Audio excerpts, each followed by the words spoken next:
Meet Barney Koneferenisi. The 27-year-old Paralympian has a busy schedule, but says getting to and from places is expensive and often inaccessible for people with disabilities.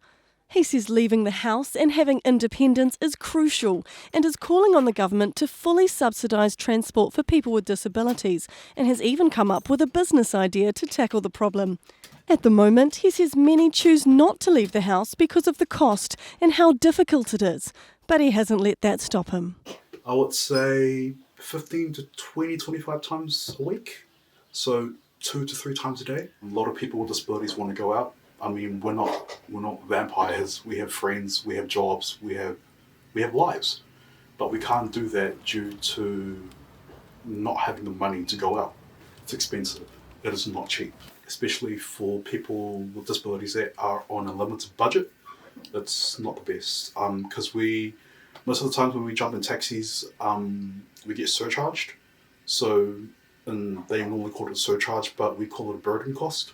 Taxis, in some sense, you have less of a worry because you know it's going to be one driver.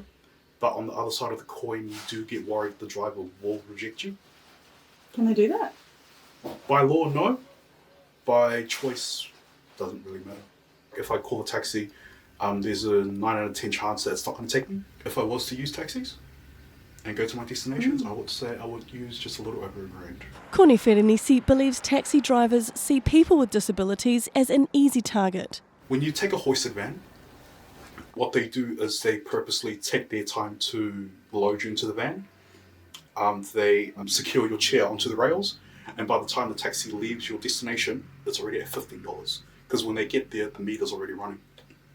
Do you reckon they do that on purpose? Yeah, of course. They've been doing that for years.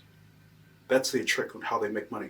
And they know that they think that it won't affect us because we have the total mobility card, but still 50% off a ride is still not enough. It's way too expensive. He says leaving the house is a massive effort, which is often made more difficult by a number of factors. So every time I have a meeting, I always plan my routes 2 nights before. So I always, I want to get off at this station, this is how long it's going to take me. What's construction going to be like? If it's going to rain, we need to get there maybe a little bit earlier. If the trains are running, then trains are definitely the go-to. So when trains aren't running, its second option is buses, but buses are not really wheelchair friendly. So you have to sometimes remind the bus driver of their jobs because you have to stare them down and get them to put the ramp out because the driver needs to kneel the bus and then he or she needs to get out of their seat and put the ramp out. Yeah, most times where drivers don't want to do that, they're very lazy. 9 out of 10 times you do have people who don't have a voice, just go with it and they wait for the next bus, hoping that bus drivers put the ramp down.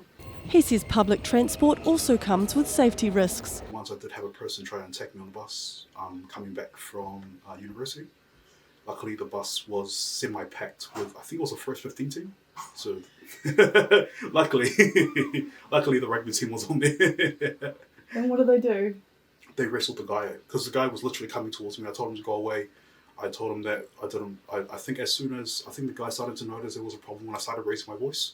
So He's come up with a business plan for a specialised taxi service. With our company, we are looking at disabled first. So when a ride is requested, the disabled customer gets the first priority. I'm looking at having hoisted vans. So all the vans with the hoist are booked out for school runs in the morning and afternoon. So drivers will be trained in sign language. They'll be trained in how to dismantle chairs. So when they get there, it's only going to take 1.5 minutes instead of taking 10 minutes to unfold a chair.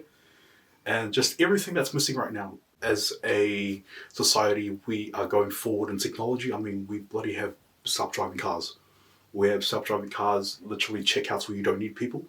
But at the same time, we're going backwards when it comes to accessibility. So we are always the last on the plate for everything. Carlia Strong, PMN News.